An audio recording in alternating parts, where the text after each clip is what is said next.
Pratap Singh, you're joining us on NewsX as the trade war between China and the US escalates. United States President Donald Trump has announced that he's going to impose 100% tariffs on Chinese exports on top of the 30% tariffs already in effect starting the 1st of November. President Trump claims that China has taken an extraordinarily aggressive position on trade and is in fact sending extremely hostile letters to the world. Trump, however, has still reiterated his intention of meeting with the Chinese President Xi Jinping, but further expressed his doubt over the meet, stating that he feels that there is no reason left to meet with Xi now. The 100% tariffs introduced followed Beijing's sweeping new export controls on rare earth minerals. These are critical minerals used in semiconductors, fighter jets and other advanced technology. Andrew Liuing is joining us live, independent China strategist. He's live from Cairo, Egypt. Andrew, thank you for being with us today on NewsX. What do you make of the stringent tariffs imposed by the US president on China? The more angry President Trump seems to be, having said that he's going to broker a deal with President Xi, and he wanted to see President Xi himself meet himself personally. But the more that he's now seems to be rattled, the more suggests that China has now got a very strong stranglehold over the United States Achilles heel. Let's not forget that China's dominance on rare earth elements. The rare earth elements goes into all sorts of products, but particularly the U.S. military. Now, the latest estimate is that something like 78% of the United States military relies on elements of rare earth in one form or another.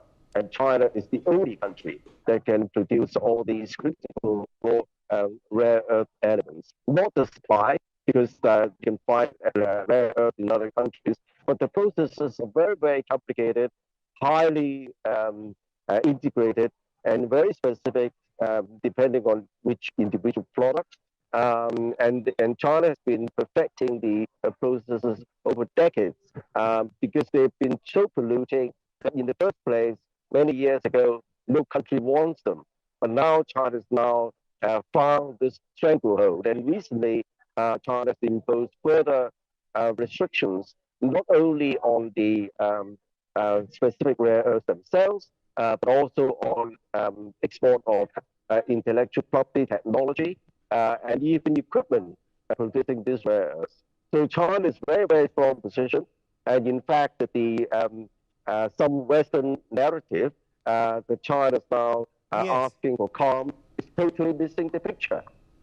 China is calm. So that is what has caused this. That is what has caused this this face-off between the countries, is what you believe. As far as now, Andrew, the meeting between Xi and Trump is concerned, do you still believe that meeting will happen? And what then could that meeting yield? Could that meeting yield a breakthrough, or does that look unlikely? Because Donald Trump has said he doesn't know what's the point of meeting Xi anymore.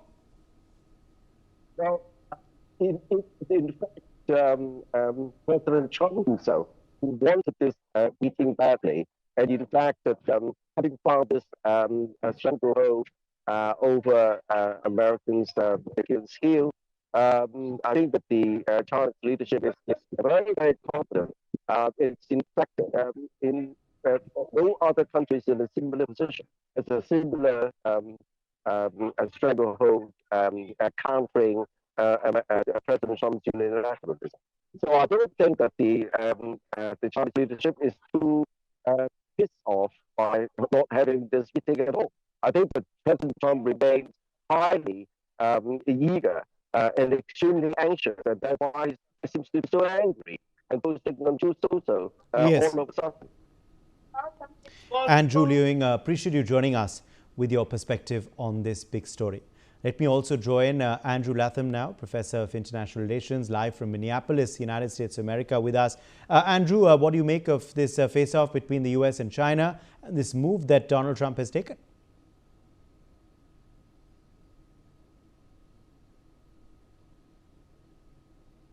Andrew, can you hear me? Okay, I think we've lost his connection, it seems, but Mitali Nikore, economist, is also with us. Mitali, if you can hear me, what do you see next happening in this face-off between the US and China? Is this now going to become a trade war once again? So thanks a lot for bringing me in on this discussion, Uday. I think, we heard a very interesting perspective from Dr. Andrew Long. And I think that, as we move forward, this entire saga seems to just be stretching and stretching and stretching.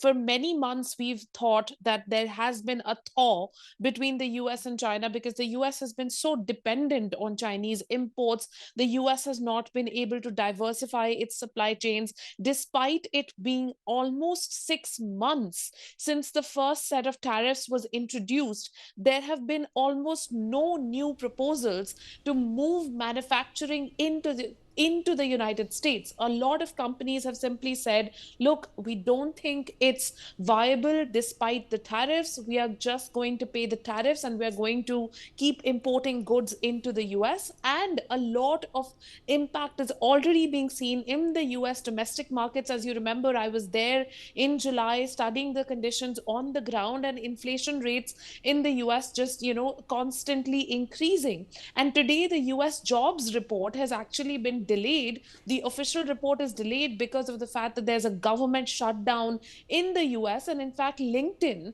has published an alternative report which shows that September jobs data is actually quite bleak and the jobs are slowing down in the US. So, this move almost comes as a knee-jerk reaction, in my view, given all of these developments in the domestic economy in the US and the fact that the Chinese have not been willing to agree to the conditions that President Trump has been imposing, and the Chinese have definitely not going to be moving any of their manufacturing into the US. And therefore, we are now seeing this new reaction of 100% tariffs again being imposed on China.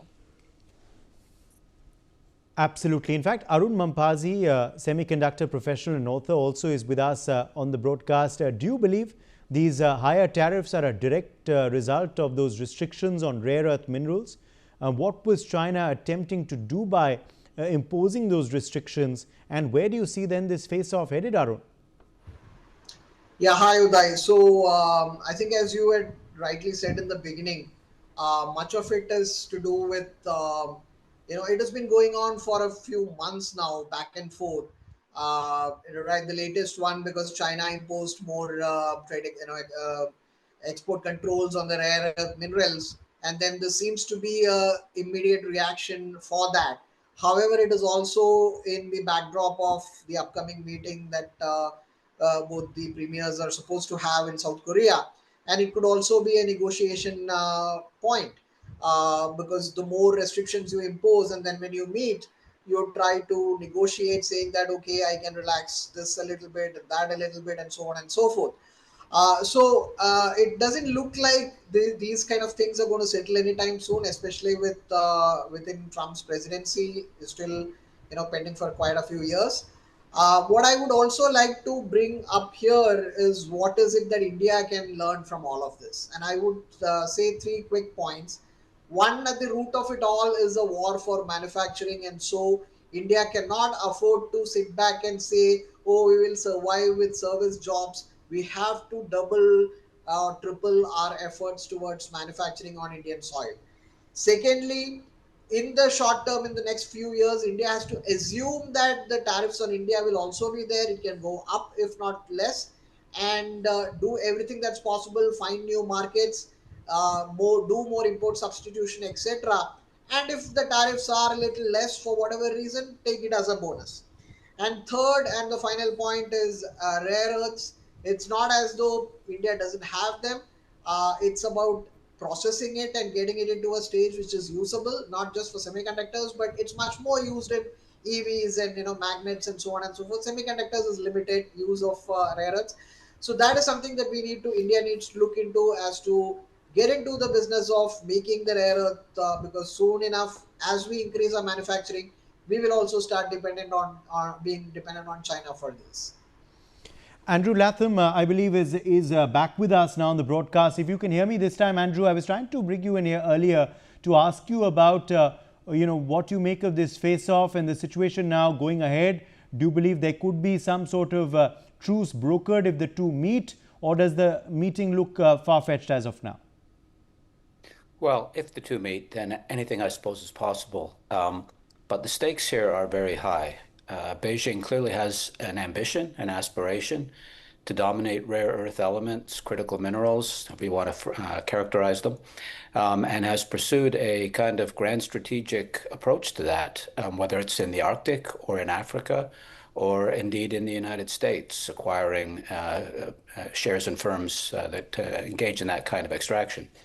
So on the Chinese side, this is part of their vision of how the evolving world order is meant to look, with China at the center. And of course, in Washington, and especially within the Trump administration, the vision is the exact opposite, that the United States at least has to play defense better than it has been, that it has to blunt China's efforts to dominate critical minerals and rare earth elements, not just for economic reasons, it needs to be pointed out, but for strategic reasons.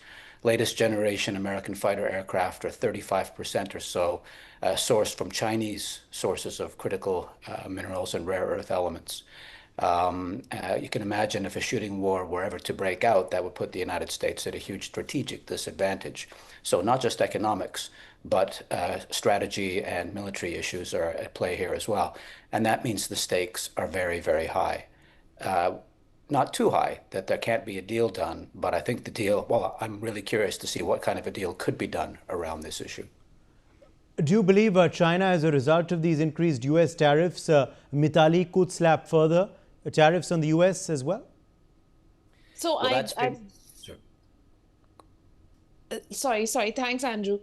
So no, completely, Uday, I completely agree with, Andrew's analysis. I think at this point in time, the US finds itself in a very difficult position, because China has been working for decades to secure its rare earth value chain and pipeline, and it has been building its manufacturing capabilities in a very studied and conscientious manner, slowly, brick by brick, country by country, cluster by cluster.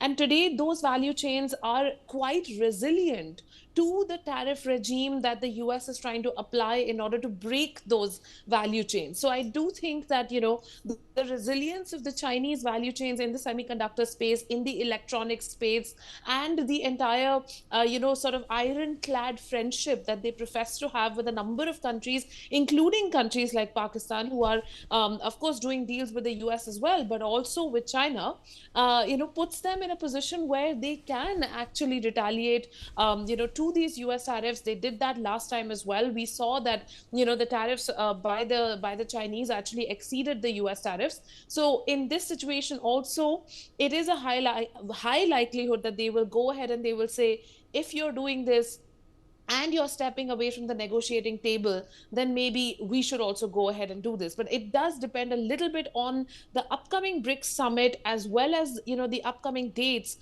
for the bilateral meeting between the US and China. Maybe they will wait for that and then react.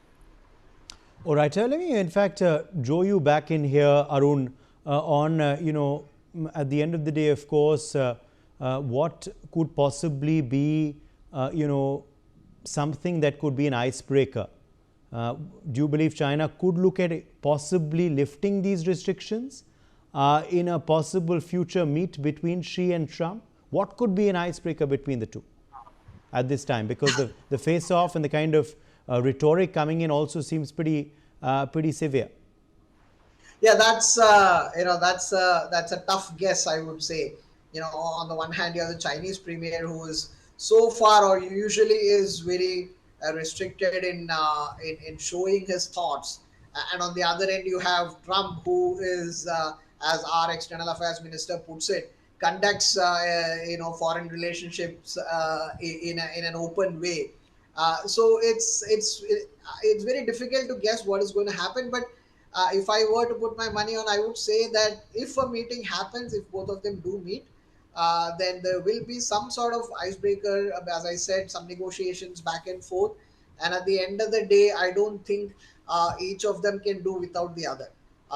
With all the efforts that Trump is making to bring back manufacturing onto US soil, it is still going to be heavily dependent on China. And by the way, what do these tariffs mean? I mean, who's paying for it at the end of the day, right? I mean, it's the American citizens who's going to pay that extra money. So he can't afford to keep them at this high rate for too long. And if not for China, who else is going to make the goods that US needs in this huge volume? And even India is being imposed upon by tariffs. So at some point, it is these restrictions are going to break. Who's going to make the first shot? I don't know, or maybe it is going to happen in a way that nobody knows. It's just, but eventually, I think these cannot sustain in the long term. Okay, let me in fact also take that back to Andrew Latham. Andrew, do you see this tit for tat approach continuing? Are we looking at a trade war? Will one country now, slap back restrictions, then the other, then the other? Yeah, I think in the short term, that's likely what we're to see here. I would say, though, that within the continental United States, there are huge deposits of rare earth elements and critical minerals. The problem is not that they're there, because they are. The problem is that they can't be accessed because of environmental and other laws that make it prohibitively expensive. It's much cheaper to source these abroad, including in China, even given the economic and strategic implications of that. But if this tariff war persists for a while, and if the costs, as was just pointed out, to the American consumer and to the Pentagon, it should be said, continue to escalate, then the incentive structure will change domestically, and much more investment, I think, will be made in extracting and processing these minerals and elements domestically within the United States, so that the supply chains are not just friend-shored, they're completely onshored in a way that is strategically optimal. All right, Mithali, I leave the last word to you on the way forward. Mithali Nikore, can you hear me? Okay, I think we've lost her. Arun Mampazi, why didn't you take that? The last word on the way forward. I just say interesting times because it's a churn happening, and if you were to go by the good old Indian, quote unquote mythological story of the Amrit, the nectar coming out of the churn, there will be a lot of bad feelings and bad things that are going to come out. But those who are also going to capture the good impact of these things, like for example, if the US indeed starts getting into extracting the rare earths and so on, or for that matter, if India gets into that. So those who can look for the nectar out of all this churn, I think they will be the eventual winners or the gainers at least. All right. Let's leave it at that. My thanks to all of our guests for joining us. Slipping into a short break.